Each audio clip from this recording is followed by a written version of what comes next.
Shalom, selamat malam Bapak Ibu rekan-rekan para pejuang pendidikan Kristen seluruh Indonesia. Selamat datang kembali di siaran langsung Majelis Pendidikan Kristen di Indonesia yang berkolaborasi dengan Bara Digital Ministry.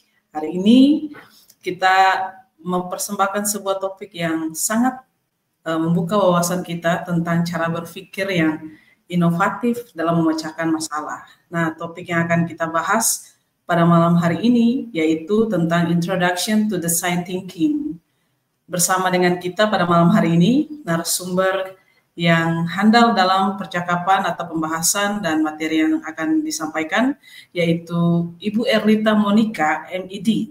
Ibu Erlita adalah Koordinator Layanan Akademik ACSI Indonesia yang akan membimbing kita pada malam hari ini untuk memahami bagaimana design thinking dapat diterapkan dalam dunia pendidikan maupun dalam kehidupan kita sehari-hari. Nah, sebelum saya serahkan ke Ibu Monica atau Ibu Erlita yang kita sapa, saya akan memimpin dalam doa terlebih dahulu dan setelah doa, Ibu Erlita akan menyampaikan materi yang sudah disiapkan. Mari kita berdoa. Tuhan Yesus, kami bersyukur karena Tuhan memberikan kami waktu lagi untuk belajar pada malam hari ini. Kami mohon hikmat Tuhan, kami mohon Roh Kudus Tuhan memimpin kami untuk mengerti materi yang akan disampaikan oleh hamba-Mu Ibu Erlita. Kami juga berdoa menyerahkan hamba-Mu dengan segala persiapan yang sudah dilakukan, kiranya dapat menjadi berkat untuk setiap pendengar dan peserta yang mengikuti lewat media sosial maupun YouTube MPK.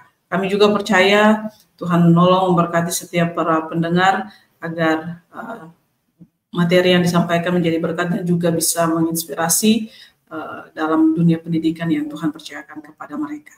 Terima kasih ya Bapak, kami menyerahkan waktu pembelajaran kami pada malam hari ini ke dalam tangan-Mu. Dalam nama Tuhan Yesus kami berdoa. Amin. Baik, saya serahkan kepada Ibu Erlita. Bapak dan Ibu, mohon maaf kalau semoga tidak terganggu ya dengan background-nya yang agak kurang presisi gitu. Tapi mari kita fokus kepada apa yang mau saya sharingkan saja gitu ya. Terima kasih untuk perkenalannya dari Kak Susan. Saya akan langsung present materinya. Apakah sudah terlihat? Oke, baik. Ya, Bapak dan Ibu semua, kita akan membahas tentang yang namanya design thinking. Saya mendapatkan materi ini sekitar 2 atau 3 tahun yang lalu ketika saya mengikuti sebuah webinar yang diselenggarakan oleh komunitas KFCE, Indonesian Forum for Christian Educators. Nah, itu adalah kali pertama di mana saya mendapatkan atau mengenal konsep tentang design thinking ini. Kemudian saya pada kesempatan kali ini saya mencoba untuk merangkum kira-kira poin-poin penting apa aja dari design thinking, lalu implementasinya kepada perencanaan kurikulum itu akan seperti apa, ya. Mari kita mulai, Bapak dan Ibu. Kita pertama-tama sebelum kita memulai perjalanan kita, mari kita kenal dulu. Mari kita mulai dulu dengan pertanyaan apa sih design thinking itu, ya. Nah, Bapak dan Ibu, istilah design thinking itu pertama kali dikenalkan oleh seorang bapak yang namanya David Kelley di tahun 1978. Kemudian konsep ini dikembangkan oleh sebuah organisasi yang bernama IDEO. Nah, pada tahun 1991, Bapak dan Ibu bisa mempelajari historinya atau detail lagi tentang institusi ini di link yang sudah saya tampilkan di slide saya. Tapi untuk sederhana dan ringkasnya, design thinking itu adalah sebuah cara memecahkan permasalahan dengan menggunakan kreativitas. A way to solve problem through creativity. Dalam prakteknya, design thinking itu adalah tentang kolaborasi, kolaboratif, kreativitas, kreatif, iteratif atau pengulangan, dan fokus pada manusianya, human center. Dalam prosesnya, design thinking itu banyak bergantung pada observasi, kemudian empati, pengumpulan ide, brainstorming, ya, kemudian menguji dan membuat dan menguji coba prototype. Prototype yang dimaksud di sini adalah limit plan. Kemudian juga banyak bercerita dan banyak lagi dan masih banyak kegiatan aktif lainnya. Nah, uniknya dari design thinking ini adalah Mudahnya saya gambarkan begini. Kita tuh ada di dalam sebuah kotak pasir, ya. Lalu kita main di dalamnya. Nah, ketika kita main di dalam kotak pasir itu, kita bisa bikin apa saja dengan pasir yang ada sesuai imajinasi kita. Jadi kita mau bikin jadi istana, kita mau bikin jadi patung, jadi ikan, gitu, terserah kita gitu. Apapun itu kita bisa bikin. Tapi catatannya adalah kita tidak boleh keluar dari batasan kotaknya. Ya, karena namanya kita main di dalam kotak pasir. Jadi ada pagar batasnya. Nah, di dalam pagar batas itu boleh silahkan pasirnya mau diapain, terserah mau dihabisin pasirnya untuk membangun sesuatu ya boleh gitu. Tapi tidak boleh ambil dari luar kotaknya. Jadi di situ. Nah, itulah uniknya design thinking. Bapak dan Ibu, design thinking ini lebih tentang proses ya. Jadi ini adalah proses untuk mengajak berpartisipasi, mengajak untuk menghasilkan sesuatu, berorientasi pada tindakan, lalu ada yang namanya abduktif juga. Abduktif itu adalah sebuah proses mempelajari suatu peristiwa atau fenomena, kemudian dari situ menghasilkan sebuah penjelasan atau kesimpulan yang berdasarkan dari analisa yang sudah dibuat tadi. Jadi ada fenomena, ada kejadian, kita analisa bersama-sama, gitu ya, kita pelajari bersama-sama, lalu kita mendapatkan satu kesimpulan. Nah, itu proses abduktif. Kemudian design thinking ini adalah juga proses kita berempati dan didorong secara lokal. Apa maksudnya didorong secara lokal? Maksudnya adalah bahwa apapun yang menjadi pembahasan di dalam design thinking itu adalah segala sesuatu yang asalnya dari sekitar kita, dari sekeliling kita. Permasalahan yang diangkat adalah permasalahan yang ada di dekat kita. Jadi makanya dibilang didorong secara lokal. Selanjutnya, oke. Nah, melalui design thinking ini, Bapak dan Ibu, kita bisa melewati suatu proses yang fun, ya, yang menyenangkan. Kenapa? Karena di poin nomor 2 jawabannya, karena ada kolaborasi yang meningkat di sana. Jadi di dalam proses kita melakukan di dalam proses design thinking ini ada kolaborasi di sana. Artinya kita menjalin relasi, baik itu dengan internal sekolah, orang-orang di dalam sekolah, gitu ya, ataupun dengan eksternal sekolah. Misalnya komunitas di luar sekolah, di eksternal sekolah itu adalah komunitas di luar sekolah seperti misalnya MGMP, gitu ya. Kalau memang ada kesepakatan bersama atau diizinkan, bisa kolaborasi itu bisa sampai ke jangkauan itu. Kemudian yang ketiga, kita juga bisa mendapatkan solusi yang lebih sesuai nih dengan permasalahan yang ada di kelas, di sekolah, atau di wilayah kita. Ingat tadi saya membahas bahwa design thinking itu didorongnya secara lokal gitu, karena memang mengambil segala sesuatu yang ada di sekeliling kita. Makanya itu lebih sesuai dengan konteks kita, gitu, lebih kontekstual. Kemudian yang keempat adalah bahwa design thinking ini mendorong kita untuk menjadi lebih kreatif dalam prosesnya. Nah, dengan demikian, kreativitas yang sudah sebenarnya kita miliki itu bisa menjadi lebih berkembang dan dipakai secara maksimal. Mari kita melihat konsep talenta, Bapak dan Ibu, ya. Biarlah kita ini bisa menjadi hamba-hamba yang melipat gandakan talenta yang sudah diberikan kepada kita. Jangan sampai kita menjadi hamba yang sudah dapat talenta kemudian dikubur gitu ya, dan tidak diapa-apakan. Semoga kita menjadi yang mengembangkan talenta lewat kreativitas, mengembangkan kreativitas kita, gitu ya. Kemudian poin yang kelima, bahwa design thinking itu melibatkan murid secara lebih aktif, karena di dalam prosesnya kita akan melibatkan murid selain sebagai sasaran pembelajaran, kita ajak mereka untuk bisa memperoleh satu pengalaman atau membuat suatu produk yang bermakna. Kita juga akan melibatkan mereka sebagai salah satu pemberi masukan kepada kita. Kita juga akan menanyakan pendapat mereka apa yang kurang dari materi kita. Jadi kita akan melibatkan mereka dalam proses penyusunannya. Kemudian yang keenam, yang terakhir, itu adalah bahwa konsep design thinking ini akan membantu kita untuk mengembangkan sebuah pola pikir yang tidak mudah menyerah. Bahwa selalu ada jalan keluar. Kita nggak mentok sampai di sini saja. Nah, selanjutnya kita akan melihat langkah-langkah dari konsep design thinking ini. Nah, yang pertama ada empathize, ada define, kemudian berikutnya define, selanjutnya ideate, kemudian prototype, dan yang terakhir test. Ya, Kita akan bahas satu persatu berikut dengan implementasinya terhadap kurikulum atau penyusunan kurikulum. Kita mulai dari yang pertama ya Bapak dan Ibu, dua yang pertama lebih tepatnya. Sedikit catatan, saya menggunakan buku Batu Loncatan Kurikulum yang diterbitkan oleh ACSI Indonesia sebagai referensi tambahan ketika saya membahas langkah-langkah ini, gitu ya. Nah, oke, dua langkah yang pertama, empathize dan divide. Kita mulai dengan empathize terlebih dahulu. Kalau Bapak dan Ibu ingat dengan konsep backward design dalam kurikulum, artinya bahwa pada waktu kita mau membuat kurikulum atau unit plan, itu kita mulainya dengan menentukan tujuan akhirnya dulu. Bukan dengan kita mau mulai dengan apa, bukan. Tapi kita mulai dengan tujuan akhirnya dulu. Kita tentukan apa tujuan akhirnya, kemudian kita berjalan seolah-olah mundur, ya, sampai di bagian pengantarnya. Jadi kita tahu dulu, kita mau mencapai apa, kemudian kita mau evaluasi bagaimana, langkah-langkahnya apa, nah baru kita tentukan, oh oke, kalau gitu openingnya yang cocok ini nih. Konsep backward design. Nah, tahap empathize ini adalah tentang menentukan tujuan yang mau kita capai. Pada bagian ini kita mencoba untuk memahami target pembelajaran, yaitu murid kita. Kita coba pahami apa sih permasalahan yang mereka hadapi, apa yang menjadi permasalahan mereka. Lalu kemudian kita coba pikir bagaimana ya cara menyelesaikannya. Nah, di sini juga nanti mencakup langkah-langkah.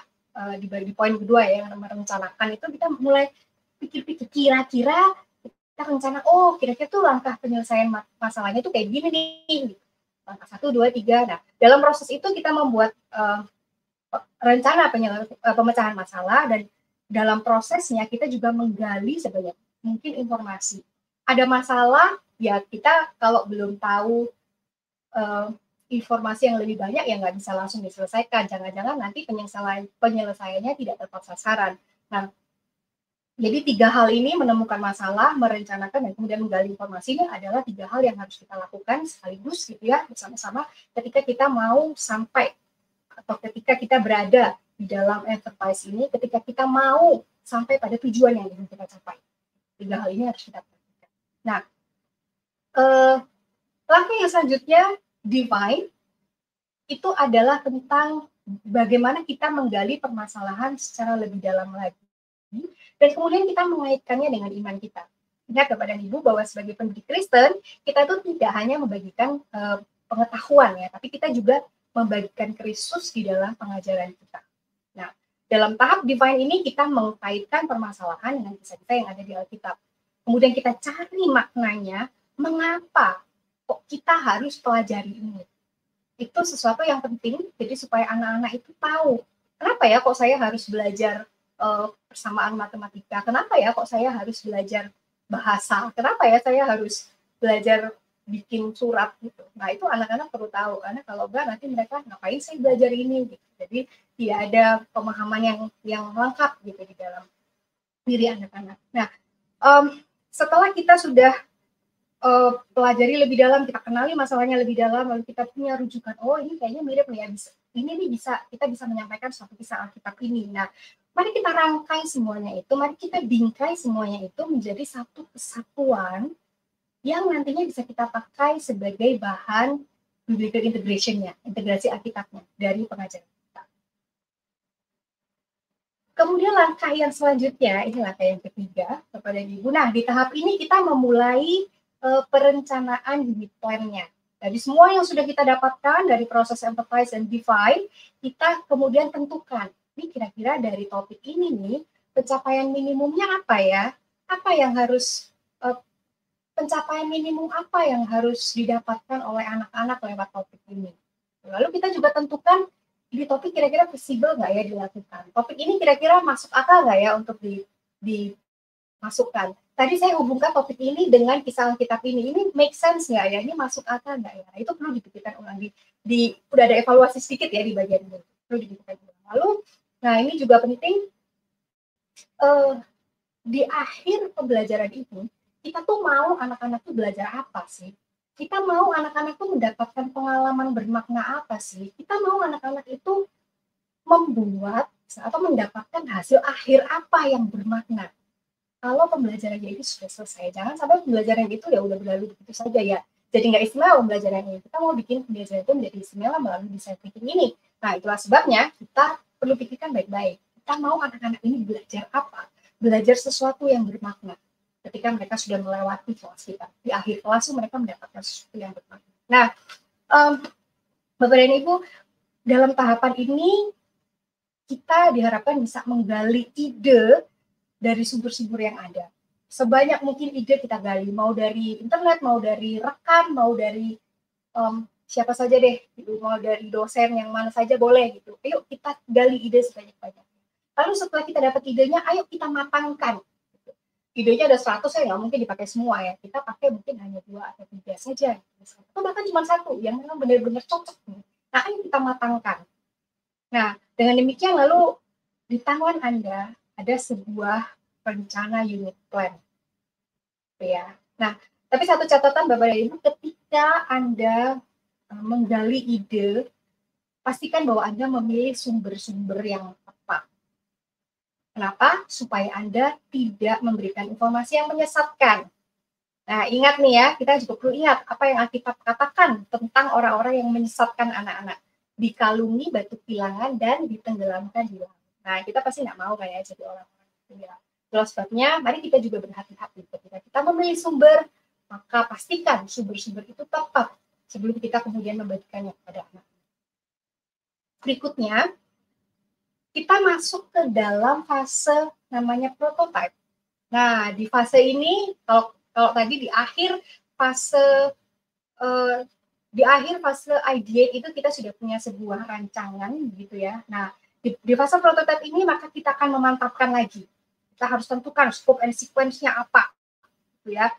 Dan ini adalah tahapan di mana kita menguji coba rencana yang sudah dibuat.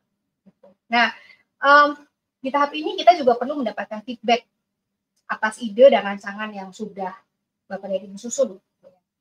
Ya, sudah kita susun gitu. Feedbacknya dari mana? Ya, feedbacknya bisa dari rekan satu sekolah yang sama-sama mengajar mapel yang sama, atau mungkin dari teman yang lain, dari kepala sekolah, atau itu tadi ya saya bilang ini adalah tahapan di mana kolaborasi itu sungguh terjadi Bapak dan Ibu. Jadi mau dari internal sekolah feedbacknya monggo, mau dari MGMP yang misalnya konteksnya di luar sekolah juga monggo gitu ya. Pikirkan kalau ini kira-kira kalau perlu di role play kan gitu. Kira-kira kalau pembelajaran unit plan ini dilakukan, ini udah cocok nggak ya dengan usia target pembelajarnya? Ini aktivitasnya aman nggak ya? Kalau anak-anak kecil, anak-anak TK misalnya mau belajar menjaga kebersihan, mereka diajak bersih-bersih ke taman kota, kira-kira aman nggak ya? Mungkin nggak ya? Nah itu, ayo, ini adalah momen di mana kita memikirkan itu, melihat, meninjau, jadi ada feedback di situ. Coba di role play-kan. Kira-kira materi dan aktivitasnya ini udah cocok nggak ya? Sesuai nggak ya dengan durasi pembelajaran? Jangan sampai materinya banyak sekali, padahal hanya mau diajarkan selama 1 minggu saja. Nah, ini cukup apa enggak?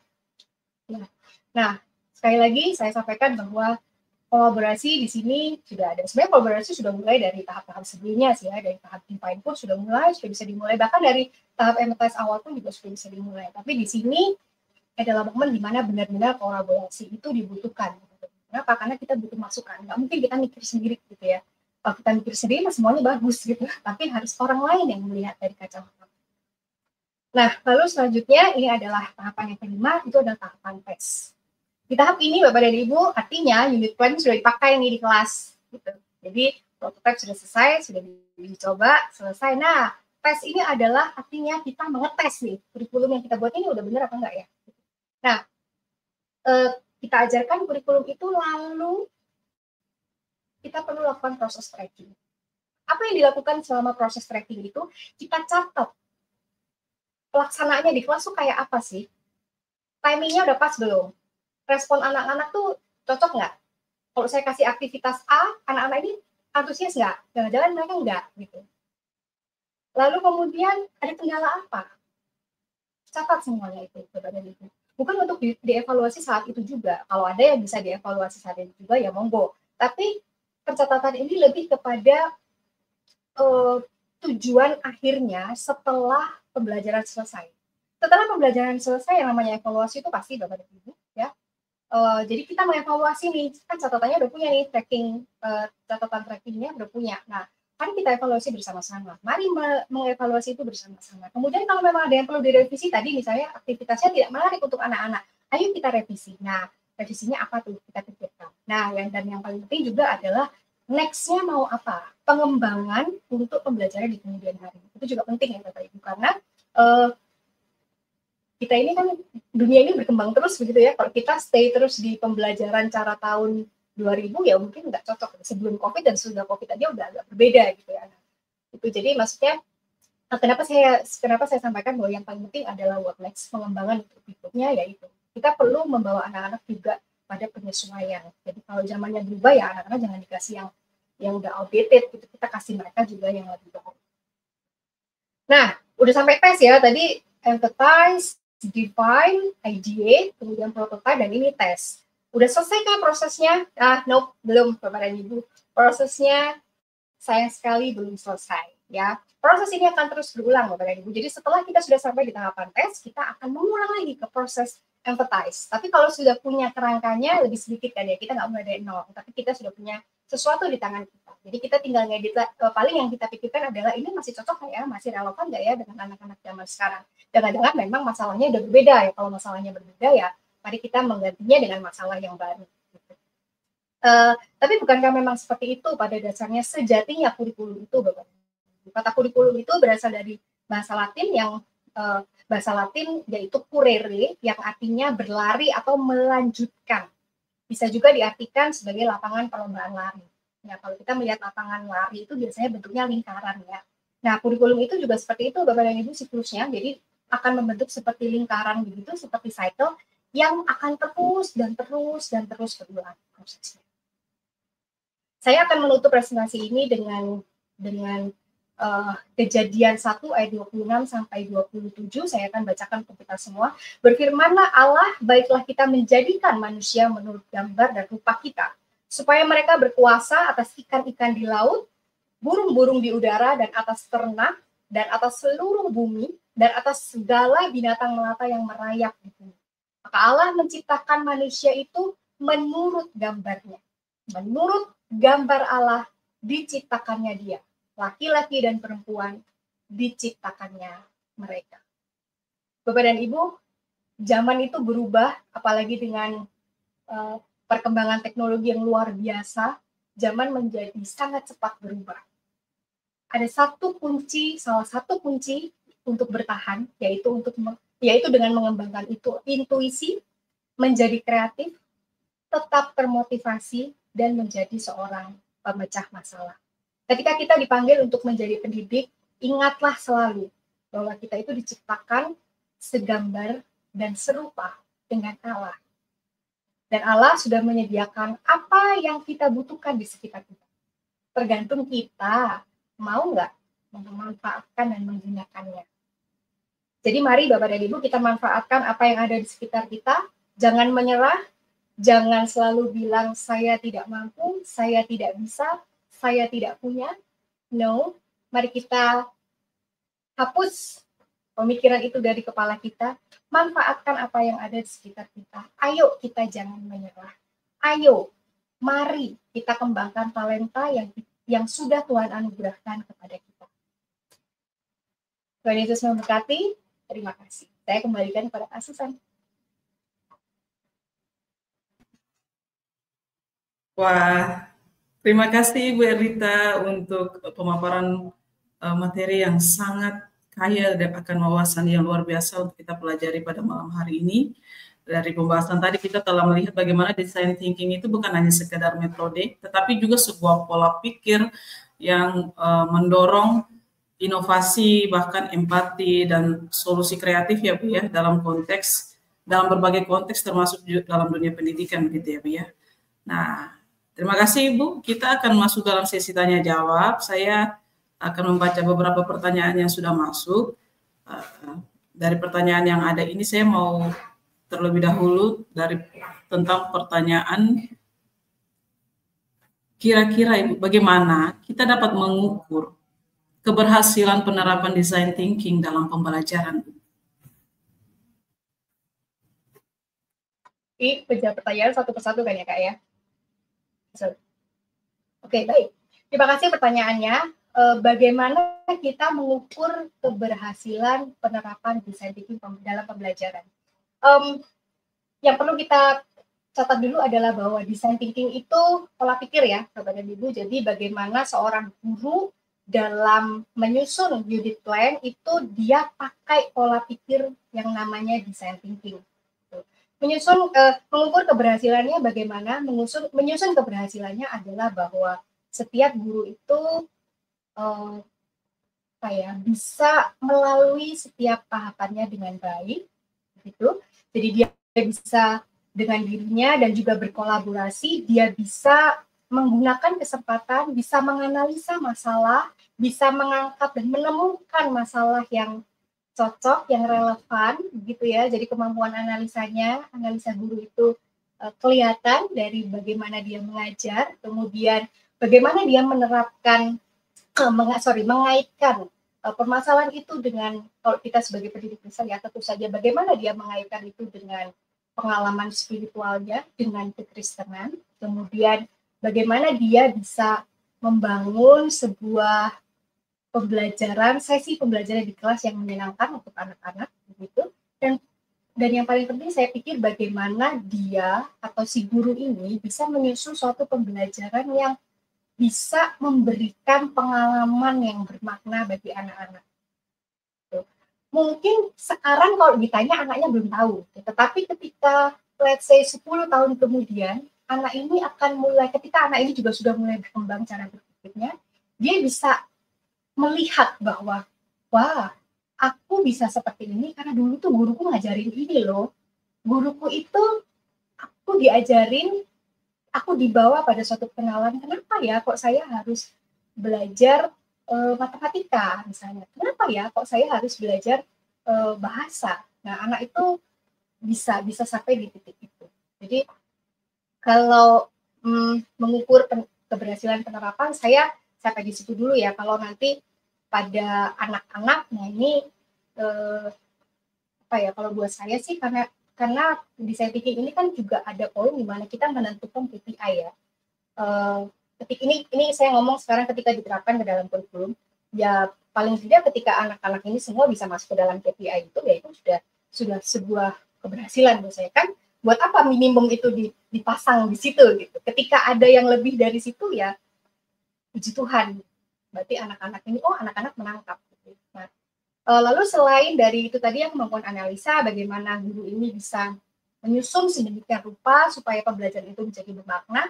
Nah, jangan dilupakan juga bagian terakhirnya, bagaimana guru ini kemudian tidak puas dengan apa yang sudah dia buat, ya. Ingat di bagian tes tadi itu ada momen, ada waktu di mana guru ini diminta untuk mengevaluasi, merevisi, kemudian mengembangkan.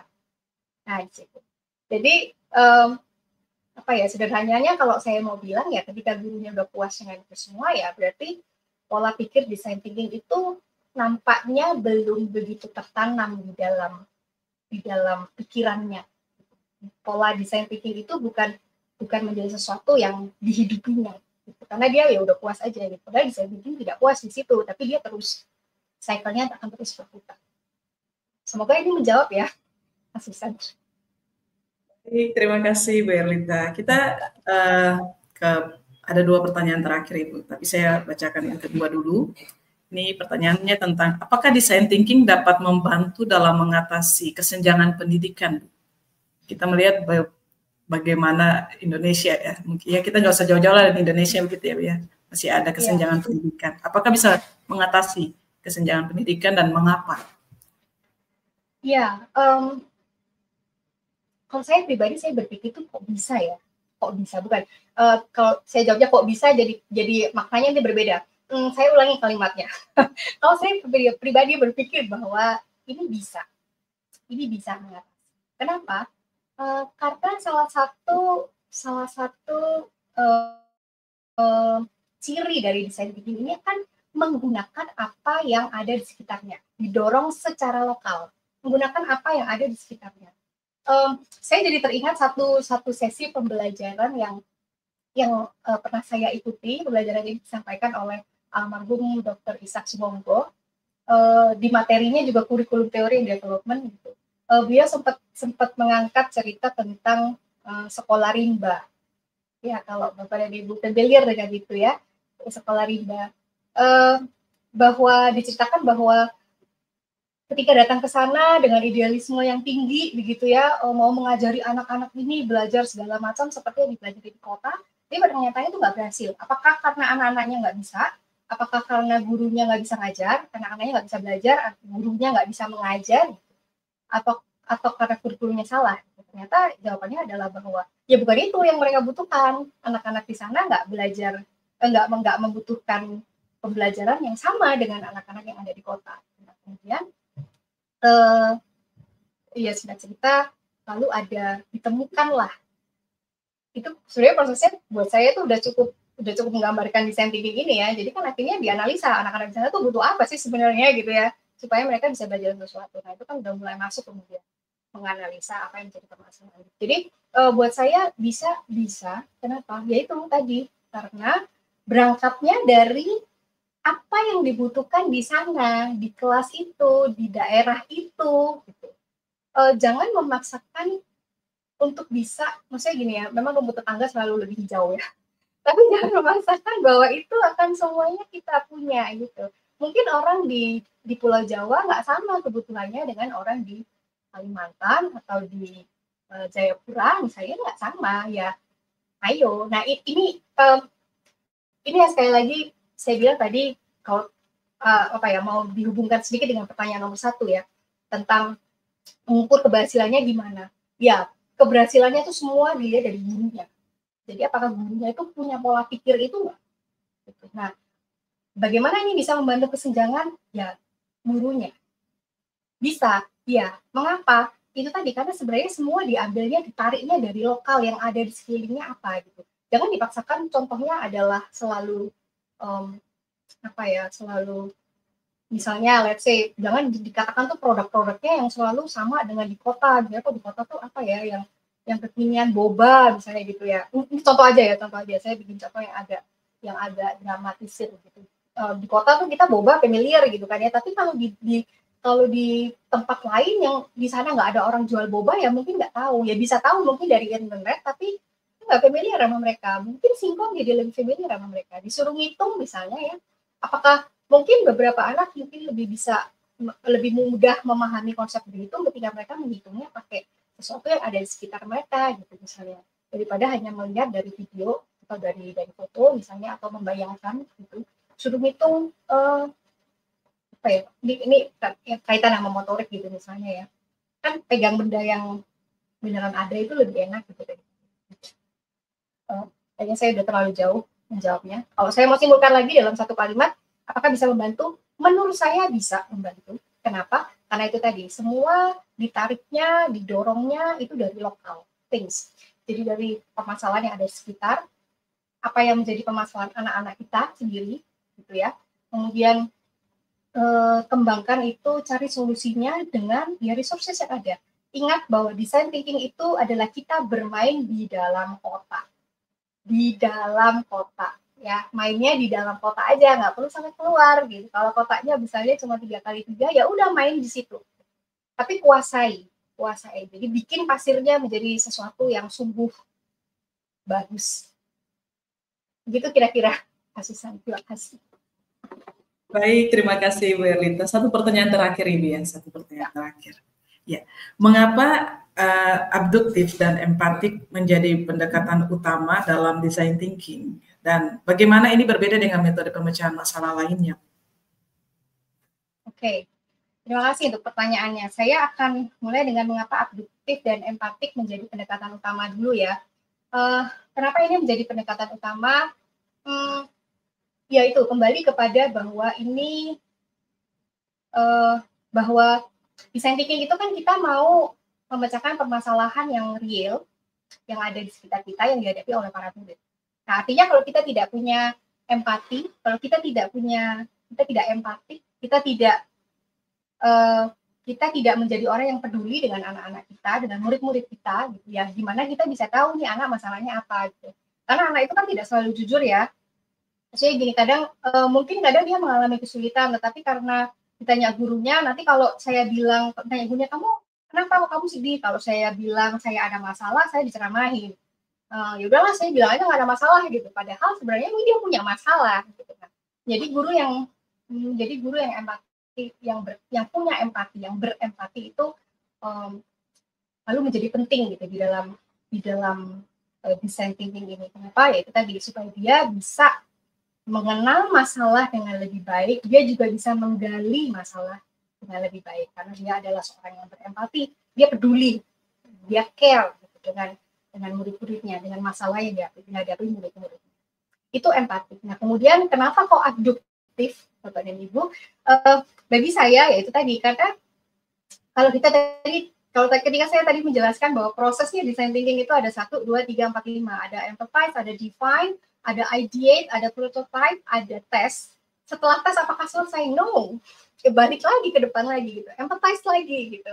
Nah, artinya itu yang berulang. Kenapa? Ya itu sejalan juga kan dengan yang namanya kurikulum gitu. Itu terus berulang, itu tidak akan pernah berhenti. Nah, ketika design thinking-nya udah berhenti, ya udah dong, berarti itu the end of the curriculum, berarti kurikulumnya udah selesai, mandek di sana. Apakah ada kurikulum yang sempurna di dunia ini? Saya percaya nggak ada ya. Setiap kurikulum tuh punya kelebihan dan kekurangannya sendiri-sendiri. Kenapa ya? Karena kita tuh sangat berbeda, Bapak dan Ibu. Setiap angkatan pun tuh kan bisa berbeda ya. Kalau saya melayani di komisi remaja di gereja saya itu, angkatan yang tahun ini tuh beda banget sama angkatan yang sebelumnya. Angkatan sebelumnya tuh orangnya yang ramah-ramah, mereka suka terlibat dalam pelayanan gitu ya, tapi angkatan tahun ini tuh benar-benar diam 1000 bahasa gitu. Jadi kami pun juga harus putar otak gimana caranya ya mereka ini mau terlibat.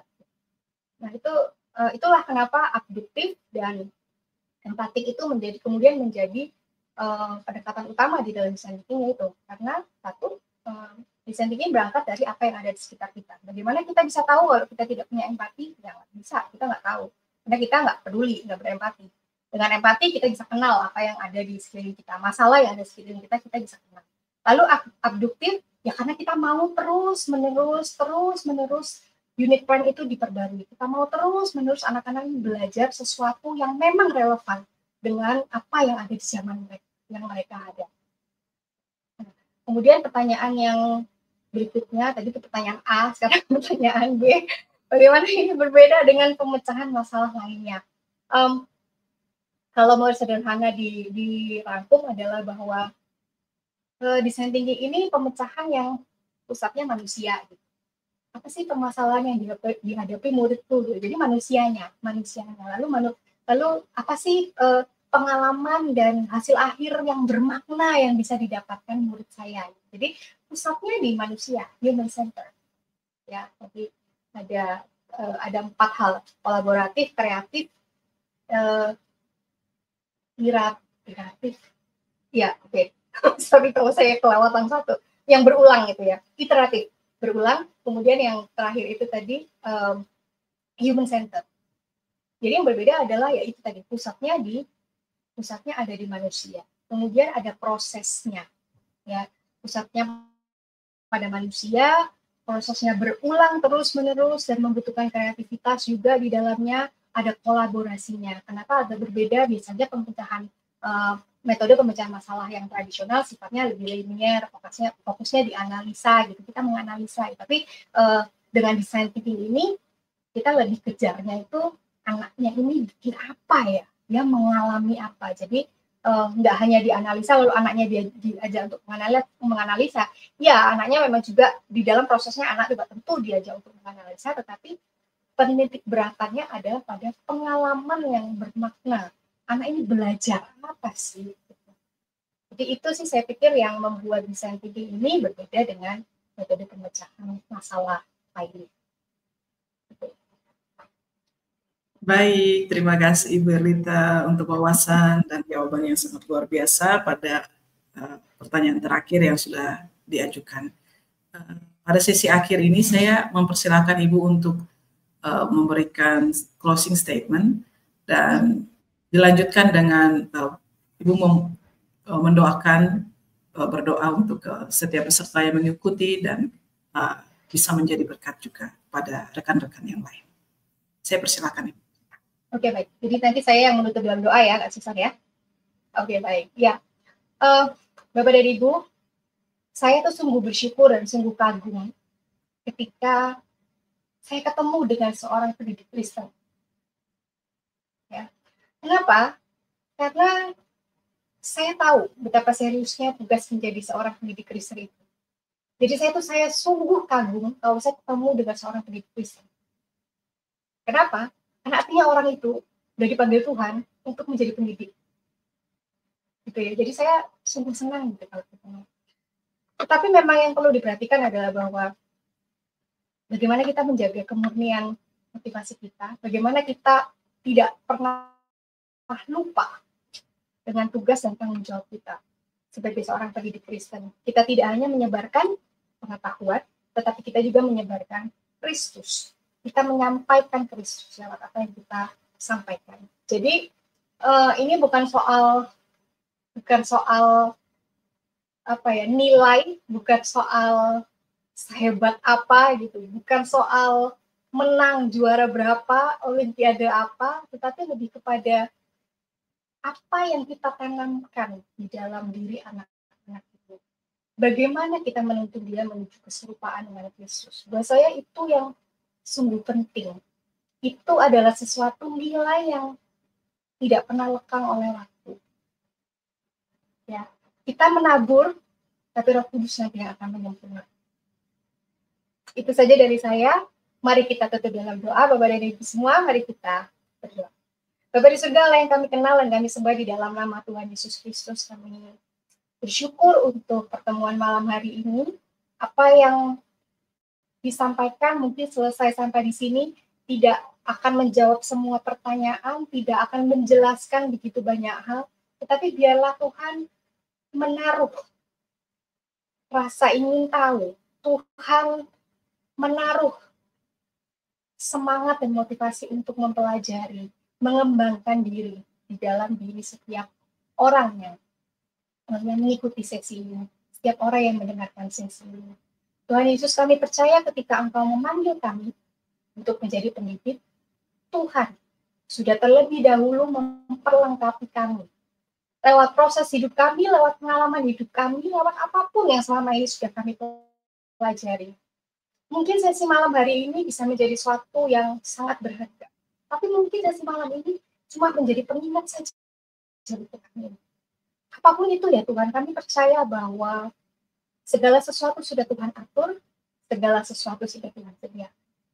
Mampukan kami Tuhan untuk menjadi pendidik-pendidik Kristen yang tidak mudah berpuas hati, mampukan kami untuk menjadi pendidik-pendidik Kristen yang terus mau mengembangkan talenta yang juga sudah Tuhan titipkan untuk kami semua. Sesi malam ini boleh selesai Tuhan, tetapi kami percaya perjalanan kami untuk menjadi seorang pendidik Kristen yang mengikuti teladan-Mu, Sang Guru Agung, mungkin masih jauh. Tapi kami juga percaya Tuhan bersama dengan kami dan berjalan bersama dengan kami. Terima kasih Tuhan Yesus, berkati kami di dalam proses belajar kami, berkati kami di dalam rencana-rencana kami berikutnya, berkati kami hingga akhir hari ini, dan biar apa yang sudah kami lakukan hari ini sungguh berkenan di hadapan Tuhan dan menjadi persembahan yang agung di hadapan. Terima kasih Tuhan Yesus, di dalam nama-Mu kami berdoa, kami mengucap syukur, dan kami meletakkan semua pengharapan. Amin.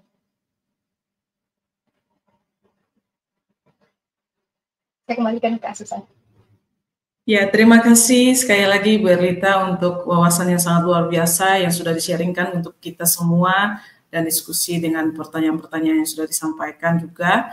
Kita harapannya bisa menginspirasi Bapak Ibu semua, para pejuang-pejuang pendidikan Kristen seluruh Indonesia, dan bisa menerapkan juga ya design thinking dalam kehidupan dan secara pribadi juga bisa juga ya Bu ya. Dan juga dalam dunia pendidikan yang sudah dipercayakan kepada Bapak Ibu semua. Kita akan bertemu lagi di minggu depan dengan topik dan narasumber yang berbeda. Dan sekali lagi terima kasih Ibu Erlita, Tuhan memberkati Ibu dalam tugas tanggung jawab, pekerjaan pelayanan yang Tuhan percayakan kepada Ibu.